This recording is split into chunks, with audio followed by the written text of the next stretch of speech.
All right, let's talk about methods of medicating and tolerance. You've probably heard the word tolerance. We'll kind of talk a little bit about what that actually means. So there's several different ways that a person can take cannabis within or into their body in order for it to be an effective medication. And that's part of the uniqueness of cannabis, which is makes it so versatile for so many different issues. Each different method has a different onset time, so how long before you start to feel the effects of that or it becomes effective in the body, how long that effect lasts in the body. Some people might tolerate one method over another. They might like to grow their own and make their own medications, and then they can make various forms of medication. And people who are dealing with really complex health issues may be using 2 or 3 different intake methods all at the same time because they all have different effects. And so some of those complex health issues, cannabis becomes quite a unique product because they may be taking 3 different products in 3 different forms of cannabis in order to manage their health conditions in a way that helps them. So let's look at some of these different intake methods, and we'll do a little comparing and contrasting to them. So inhalation, so that's when you're breathing the product in, that is the fastest acting method. So after you've inhaled that product, you might have 2 or 3 inhalations of it, maybe 5 or 6 inhalations of it. That will take effect really quickly. Sometimes people feel it within just a minute or so, and sometimes it can take, maybe up to 5 minutes or maybe even 10 minutes to really kick in to feel the full effects. But inhalation methods are really short-lived, so they get into the bloodstream really quickly through the lungs, but they don't last in the body for very long, maybe only 2 to 4 hours. So these inhalation methods are really good when you need that fast-acting relief. So if somebody has breakthrough pain throughout the day that they need to manage, or kind of breakthrough anxiety throughout the day that they need to manage, and you never know when that's going to pop up, that's when having 2 or 3 inhalations can really quickly kind of like quelch down that symptom, and then they can get on with their day. Other places where inhalation methods might be really useful is if someone has trouble falling asleep, but once they fall asleep, they're fine. They are able to sustain the sleep, but they just have trouble falling asleep. So we can use a proper cannabis inhalation method that someone can use just before bed or when they're in bed. It's kind of the last thing that they do as their nighttime routine.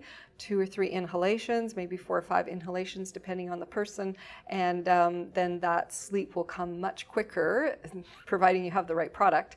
That sleep will come much quicker instead of someone tossing and turning, trying to fall asleep. So there's some really good advantages to using an inhalation method. Now, within the inhalation method itself, there's 3 or 4 different ways that we can inhale this product. So let's look at some of those. First one, and the one that's most recommended by healthcare practitioners, is dry herb vaporizing. So a dry herb vaporizer is a device that has usually battery pack. Some of them are portable, but you can also get desktop ones. And the dry herb vaporizer has some sort of an oven and a bowl. So you put the cannabis into the bowl, that goes into the oven that heats up. That temperature heats up enough so that the cannabinoids and the terpenes, which are the 2 most well-known medicinal parts of cannabis, once that gets up to temperature, those will vaporize off, become a vapor, and you can breathe that in. Now, the advantage of this one is there's very little odor, and you're not breathing in smoke at all. So it's a more discreet to use, and if you're sharing your household with someone, it's more courteous to be using a vape rather than a smoke product, which we'll talk about smoking in a minute.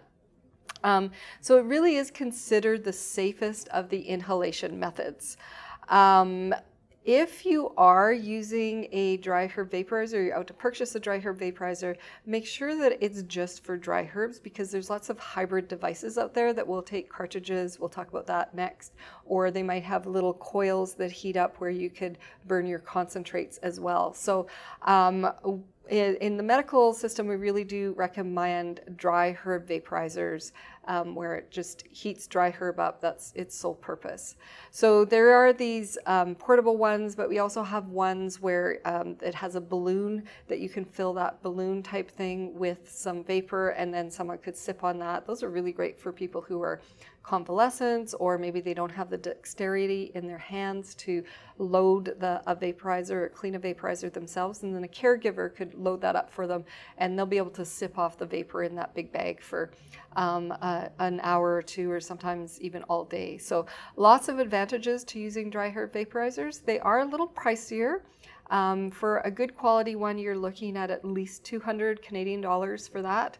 And then you can spend anywhere up to, $1,000 or more on one of those devices. But for most people, somewhere between $200 and $300 is going to get them a good quality product that has really great temperature control. You want your battery to last more than one session.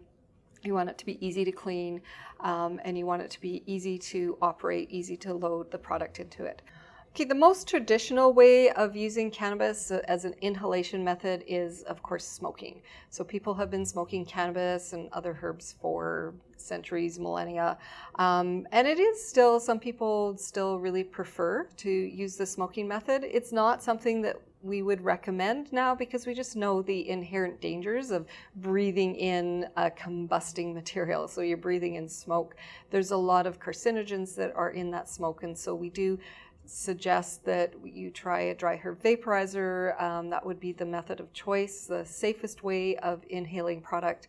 But for people, there's different devices that you can use to smoke with. You can get pipes, you can get a pipe that is kind of similar to like a tobacco pipe, or you can get little one-hit pipes where you just have one or two, maybe 3 inhalations that's how much product that you put in there. So pipes are those little tiny one-hit inhalation little pipes that you can get. Those are really good for people who just need a small amount at a time. So they might just be taking 1 or 2 inhalations every few hours, or that's all they need to kind of help with breakthrough pain or help them fall asleep. But joints, which would be like a cannabis cigarette, which people roll, or you can buy them they're called pre-rolls that you buy at the store.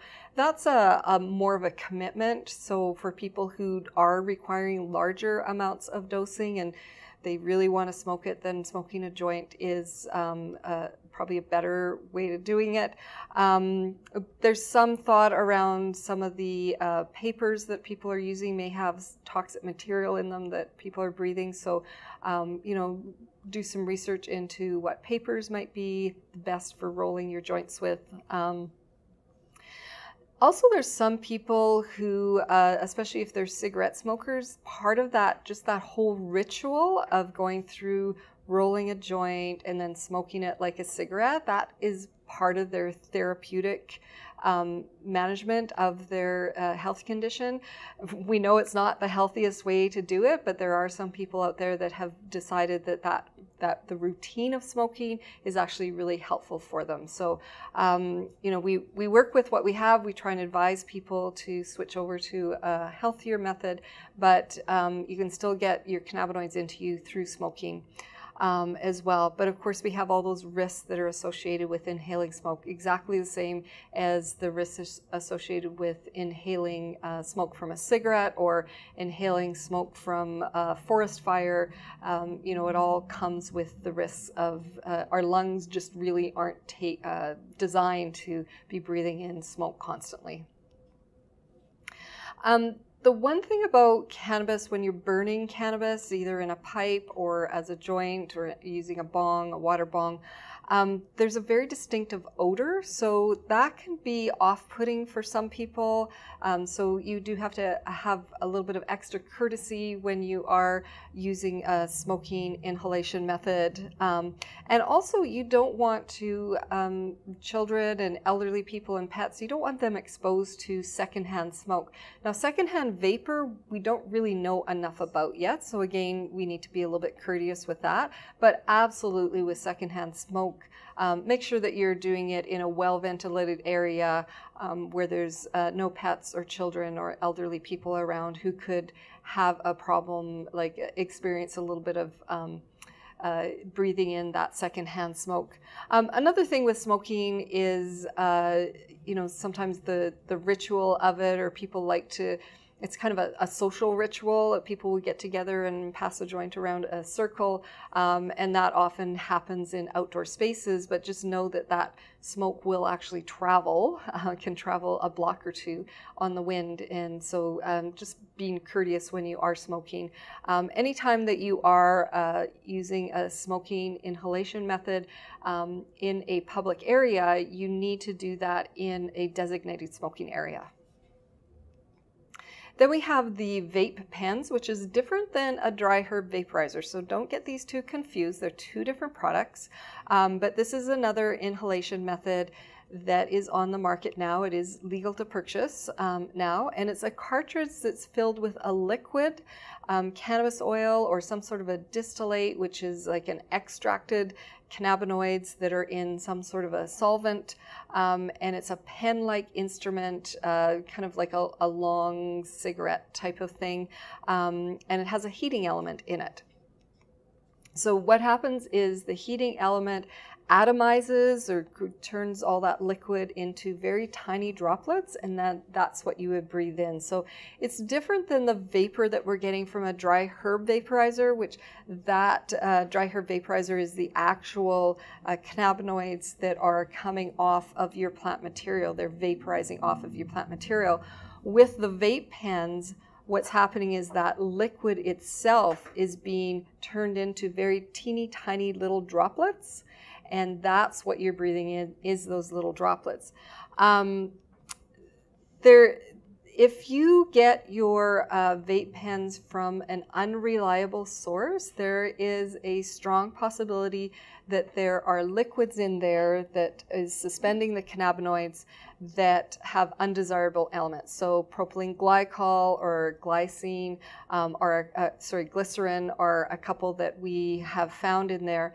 Those are the ones that are causing what's the condition called popcorn lung that people are getting.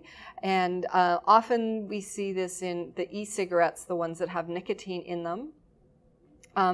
This can, people who are using these that aren't well-regulated product is, or at least the ones that have the propylene glycol and the glycerin are not well-regulated or even recommended at all, but you can still find them on the market. Those are the ones that are dangerous, and people have, had become injured, have lung injuries that will never heal, or there's also been deaths from that as well. So if you are using a vape pen, make sure that it is from a reputable company, that it is free of any toxins that could cause those lung issues. And I think the jury's probably still out on how healthy these are. One of the advantages to vape pens is they're super convenient. You don't have to load anything up. You don't have to clean anything. You just use that cartridge. Once that cartridge is used up, that gets thrown out, or some cases it can be recycled, but check with the manufacturer on that. And then you would just add a new cartridge to it. Super quick, super easy, really convenient to carry with you. A little bit pricey, but you're paying for the convenience there. So definitely some advantages and disadvantages to the vape pens, but they are a very popular way of inhaling cannabis product. Okay, the next one we're going to look at is what's known as dabbing. This is another inhalation product, and this is where we take very concentrated cannabis. So there's an extraction method where people will concentrate the cannabis down, and then it's known as wax or shatter or BHO, butane hash oil. Those are just a few of the names that you'll find out on the market with that. And then it's usually sort of a kind of a sticky, almost toffee-like substance. It can be a very beautiful golden color, and it has lots of stretch to it. And you would just take a very tiny amount of that, heat it up in some way. Sometimes people use like a hot nail and put it on there, or there's special dabbing devices that you can purchase as well. and then you would just heat up that until it starts to smoke, and then you would breathe in the smoke portion of that. This is a highly concentrated product, and this is one of those products that all healthcare professionals are kind of warning against, even though it is a legal product in both our medical and our recreational cannabis market. It's high concentrated product, especially if it's this high THC product, and you're breathing that very concentrated product in through your nose, which is really close to your brain. So again, we have to exercise caution with this, but then on the other hand, being able to take in high concentrations of THC are really important for people who are suffering from really major debilitating health issues. And they found that concentrated THC works really well to help manage their pain or manage PTSD, those kinds of things. So again, advantages and disadvantages to it. If someone does have a very high tolerance and they need large amounts of cannabis on a regular basis and edibles just aren't doing it for them, then some dabbing or pulling in these highly concentrated products through an inhalation method may be the best way for them to get their product. But again, just know that these are highly concentrated THC products, and we don't really understand how safe they are. But for some people, they weigh those risks with the ability to get high concentrations of medicine into them. Remember, if you've never dabbed before, or if you someone is saying, oh, I think I'm going to try some of this shatter that I saw on the licensed producer's website, remember to advise your patients, your clients, that this is highly concentrated THC. So it's not really great for the casual user. We usually don't recommend new users ever start with a concentrated product that you inhale like this. The good news is that the product, if someone does get into a really uncomfortable position, because it's the inhalation method, they only have to ride that out for a couple of hours, where with ingestibles, as we'll see, if they do get into an uncomfortable situation, it can be hours and even days before that wears off for them. So again, there's some very specific areas where dabbing or the smoking of concentrates is absolutely the right product. But again, we want to be experienced users, people who have a high tolerance to THC, and people who have more complex medical conditions as well. That would be a good choice. All right, ingestion. This is fast becoming one of the areas where cannabis users, especially medical cannabis users, are really liking the ingestion methods. It's also an area where you can get into a lot of trouble get yourself into an uncomfortable situation. So ingestion methods, that just means that you're taking them orally. It's like you're eating the product. You're ingesting it. It goes through your digestive system, goes through the liver. Because it has to kind of get processed or metabolized in the same way that we metabolize our food, it can take 30 to 90 minutes, even sometimes 2 hours for that product to kick in. And this is where people start to run into problems, because they might take a product, they're not noticing any difference in half an hour, so they take another product, and then all of a sudden both products kick in an hour later, and then you've kind of taken too much, so you got to ride out the uncomfortableness of that. Because these can last 6 to 12 hours. I've even seen some people who took too much where it lasted, over a day, over 24 hours, where they were still feeling quite uncomfortable effects for it.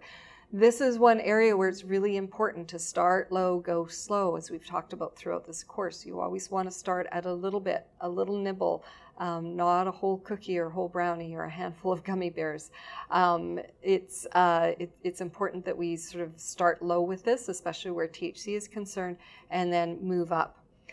When we're ingesting cannabis, it does go through our fatty digestion. So we need our fatty digestion to kick in. So the best way to do that is to just take your product with a fatty food snack. So that could be something like some peanut butter or nut butters. You can do cream in your coffee, works really well, yogurt, cheese, avocado. If you have a salad that has an oil-based salad dressing on that, that works really well. Most meals are going to have some sort of fat in them. So if someone doesn't like snacking, they can take their edible product with a meal. And then a lot of the baked products or edible products that aren't liquid oil, they often have fat already incorporated into them. If we think of traditional cannabis brownies that are made with high fat, lots of butter, or cookies, those kinds of things. Things like gummy bears don't usually have a lot of fat content in there. So, you know, if you're taking those, you might have to take that with a little bit of a fatty food snack. It is a highly effective way to use cannabis. Especially, I like to tell patients that when you're using an edible product, whether it just be an edible oil that you can purchase where you kind of do a drop dose, or you use some of the prepared edible products, or you make your own cookies, make your own you know, brownies, those kinds of things. It's really effective way of sort of bringing the health conditions or the symptoms from your health conditions kind of down to a dull roar. It just kind of brings everything down for several hours at a time.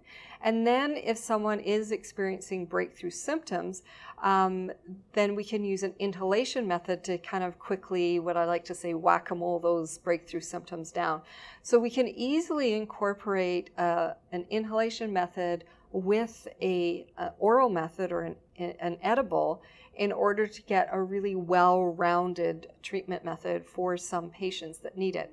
Other patients just like to take a dropper full of their cannabis oil first thing in the morning, and that lasts them all day. Some people will take another you know, a dropper full in the morning plus a dropper full in the afternoon, or maybe they might use some soft gels that are available on the market as well. Those also work the same way that the oils do. So lots of different ways to take this, highly effective, lasts a long time in the body, and it's a great way for people who have to manage symptoms on a daily basis. And I've also seen, although we don't ever want to make any sort of promises about this, but I've seen some people, by using edible products over a period of time, where their health conditions actually started to heal up. But again, that's a little bit rare, but we can just talk about managing the symptoms. Ingestion of edibles is the most common reason for emergency room visits right now.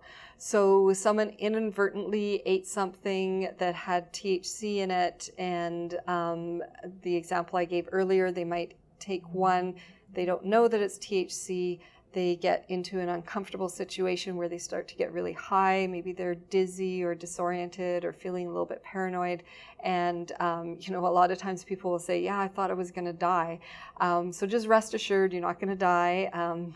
Nobody has ever overdosed from cannabis, but it's really uncomfortable. It can be really scary for people.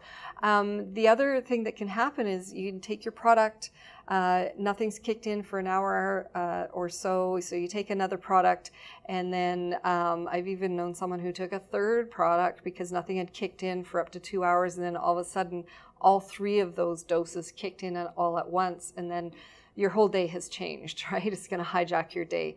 So again, we have to be very careful and responsible with the edible products. They're extremely useful way of getting cannabis into the body, but they also come with some responsibility in how we're using them.